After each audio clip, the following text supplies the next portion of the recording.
first review shot in the new place, and also, I got a figure to celebrate the move, that being the Transformers 1 Quintesson High Commander. There's a couple things to point out. 1. This guy is a Walmart exclusive, though he is meant to go with your Prime Changers, so the mainline deluxes of Transformers 1. Secondly, the review stand hasn't changed that much because I moved from a place with white walls to another place with white walls. I will also point this out, guys, I have a bit of a cold right now after the move, so if I'm a bit more nasally than usual, that's the reason why. But looking at the figure, you can see no plastic, which I like. Here you have this ship he turns into. That is a funky looking ship, I'll say it. Here you have a render of him and the ship.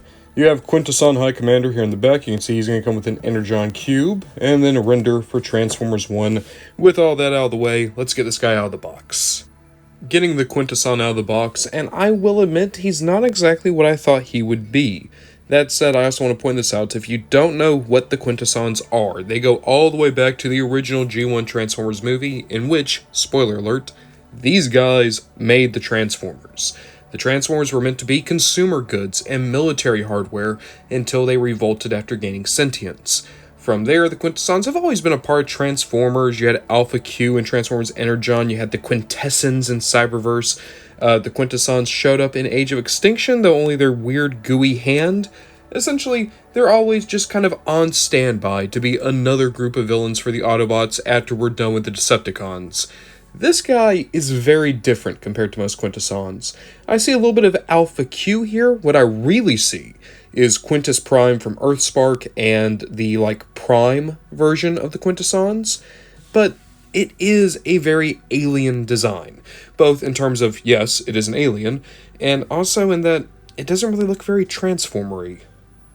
I mean, it looks nice, I like the head sculpt here, and I really enjoy just the musculature.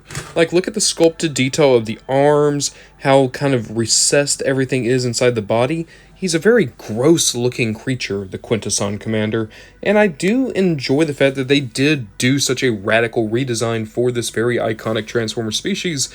It's just, I don't think it's working for me. Not aesthetically, anyway. Okay, well, how about with play? Well, looking at articulation, you have a ball joint at the head, and you can use a transformation joint to make the head go out. Maybe if you want to get a couple of these guys, you could differentiate them that way.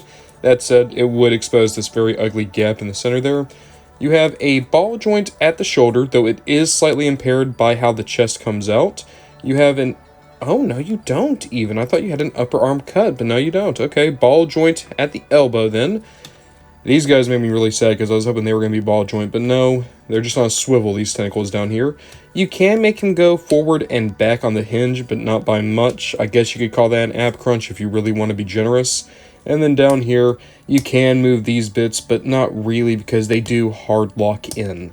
So overall, he doesn't have much articulation. And the look, I mean, it is striking. It's not very Transformer-y. It makes him unique.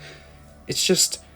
I don't know, he's a bit too gross looking to justify not being well articulated. Well, what about accessories? The Quintesson probably comes with something, and they do come with a very nice little Energon Cube, nothing too insane, but, good, opaque, translucent purple plastic. He can hold it like this.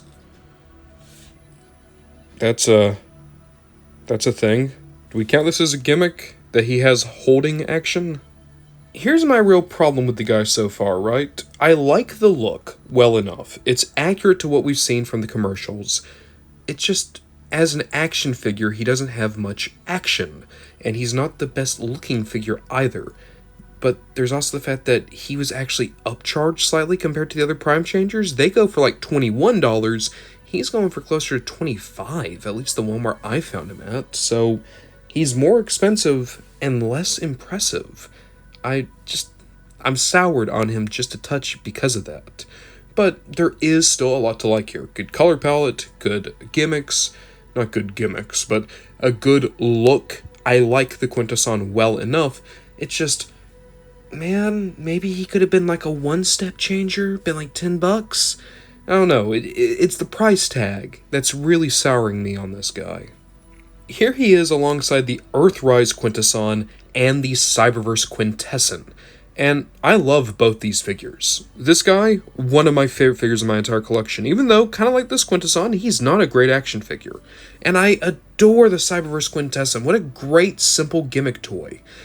It's just, the more I look at him, the less I see Quintesson. The reason they're called the Quintessons is because they have 5 faces. They're the 5 faces of darkness.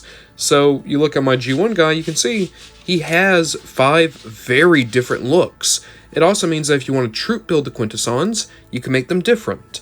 The same thing goes with the Cyberverse Quintesson. Many different faces, and they're more radically different than the G1. And finally, the weirdest part of it to me, the most famous face for the Quintesson is the face of death. That's what this guy is, that's what this one is. I don't remember what all the faces are, but when you think Quintesson, you think of this guy. But they didn't model him after the face of death. If anything, he looks more like the face of wisdom. And maybe, just maybe even, I forget what that one's called, but I think it's like the face of cruelty, something. So, they've gone for some of the lesser-known Quintesson faces for this guy. It's a very weird nitpick, but again, it reminds me much more of Energon Alpha Q than any other Quintesson we've had before, and that's not a bad thing. I like Alpha Q. It's just, be aware, this is not going to be your normal Quintesson. And because we've seen them in the trailer, here he is alongside Sentinel Prime, and yeah, the scale is way off here. According to the trailer, this guy's supposed to tower, absolutely tower over Sentinel. You can see here, Sentinel is just absolutely looking down on him. Maybe if, like, they had remolded a deployer to be a Quintesson, then you could have had a simpler transformation and a smaller price point and have gone a bulkier figure. I don't know, I think it really is the price point they've selected for the Quintesson figure that is hurting him the most. Both in terms of, I think he's too much for what he is, and yet he's also not enough. He could be more expensive with more stuff to justify it, and I'd be okay with that. But instead, we're stuck with this kind of middle-in-the-roads figure. What I really want to know, because everyone's made the joke of the Quintesson holding Sentinel Prime with the tentacles, can you recreate that with the figures?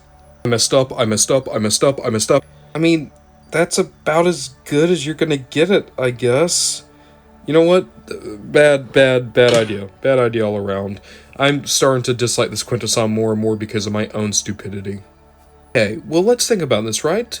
Most Quintessons don't get a vehicle mode. Cyberverse Quintesson, no vehicle mode. Energon Alpha Q, no vehicle mode. Earthrise Quintesson try to become a cage, but it doesn't really work. This Quintesson could beat out the rest because he actually does transform. So why don't we try that out? Well, color me impressed. That was a decent transformation. In fact, it was better than decent. Considering what this is and everything it would have to do, it was a good transformation. You can see the tentacles go completely inside. There's a lot of flipping and accordion play. It's very simple and intuitive. I liked it. Alongside that, I like this. It kind of reminds me of the Nemesis. It kind of reminds me of Jetstorm from Transformers Beast machines.